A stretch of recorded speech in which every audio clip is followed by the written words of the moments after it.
Rain pelted the streets like shards of glass, each drop masking the trembling of Isabella's hands.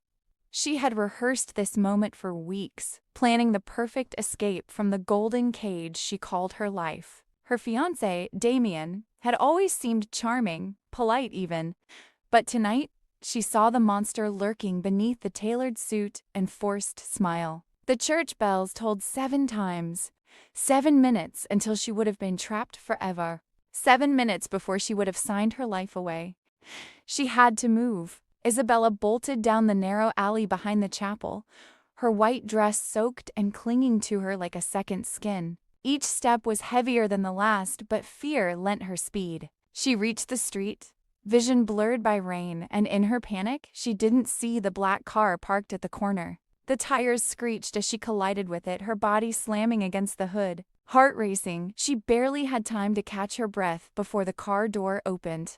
The man who stepped out was nothing like anyone she had ever seen. Tall, broad-shouldered, with eyes that seemed to pierce straight through her panic. His dark hair was slicked back, and his expensive suit was perfectly dry despite the storm. "You're insane," he said, but his tone wasn't angry. It was curious. Dangerous curiosity.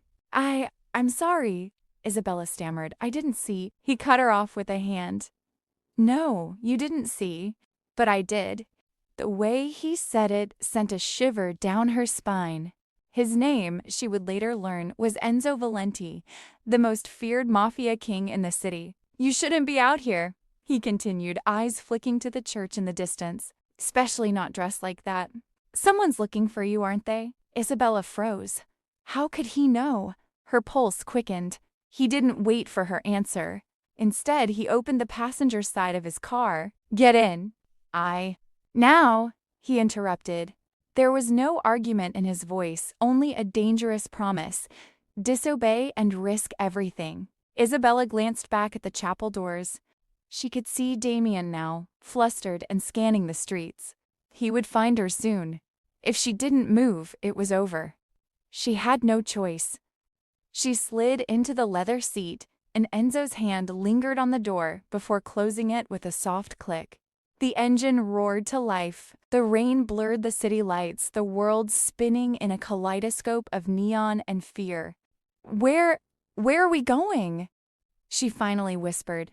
Enzo's eyes remained on the road. Somewhere safe, for now. For a brief moment, Isabella dared to hope. Then the thought hit her like a punch to the stomach. He's a Mafia king. Safe with him might not mean safe at all. And as the car disappeared into the storm, a shadow moved in the distance near the chapel. Damien wasn't giving up.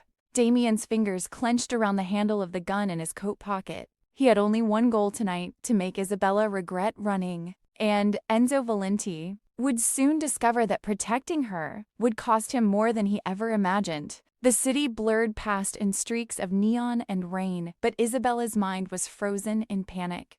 Every sound the wipers slapped, the engine hummed, the distant sirens felt magnified, like a countdown ticking toward danger. Why are you helping me?" she finally asked, her voice barely above a whisper. Enzo didn't answer right away. His eyes stayed on the wet road, sharp as knives. "Because I don't like injustice," he said finally, and the words were almost a growl. "And because someone is about to make a very big mistake if they try to touch you." Isabella's stomach sank. She didn't know if he meant Damien or someone else entirely. The car took a sudden turn down a narrower street, one that smelled of wet asphalt and danger. She tried to follow his gaze, but Enzo seemed a shadow among shadows, completely unshaken by the storm around them. Suddenly, headlights cut across the street behind them, fast, aggressive. Her heart jumped. "They found me," she whispered. Enzo's jaw tightened. "Relax." His hand moved to the glove compartment, and Isabella caught a glimpse of something metallic glinting inside. Not a good sign. The headlights followed, 2 cars this time, speeding dangerously close. "Who?" Isabella started, but Enzo's hand was suddenly on her shoulder. Steady, heavy, reassuring. "Do exactly what I say," he ordered. "Trust me. I'll get us out." He slammed the accelerator. The tires screamed, skidding over puddles. Isabella's breath caught as the first car tried to ram them. She clutched the dashboard, knuckles white. Then, in a blur of speed and instinct, Enzo swerved into an alleyway too narrow for the pursuers. The other cars skidded past, unable to follow. For a moment, all was quiet except for the rain. Isabella's chest heaved. Who were they? Enzo's eyes were dark, unreadable. People who make the mistake of thinking they can touch me or mine without paying the price. Her pulse didn't slow. You mean you're dangerous? A smirk ghosted across his lips, though his eyes didn't soften. I'm lethal. But right now, you're more valuable alive than dead. They reached a safe house on the outskirts of the city, a mansion hidden behind iron gates, lights dimmed and shadows playing across the manicured gardens. Isabella felt like she had stepped into another world, a world of power, danger, and wealth she had never imagined. As they entered, a man stepped from the shadows, bowing slightly. Antonio, Enzo acknowledged with a nod. Then he turned to Isabella. You'll stay here for the night. Tomorrow, we figure out our next move. The mansion's interior was as cold and imposing as Enzo himself. Isabella wandered through the hallway, every creaking step echoing like a warning. And then she felt a presence, a shadow moving just beyond the corner of her eye. Who's there? She asked, heart racing. No answer came. Before she could react, a faint metallic click sounded behind her. A gun. Her breath caught. Don't move!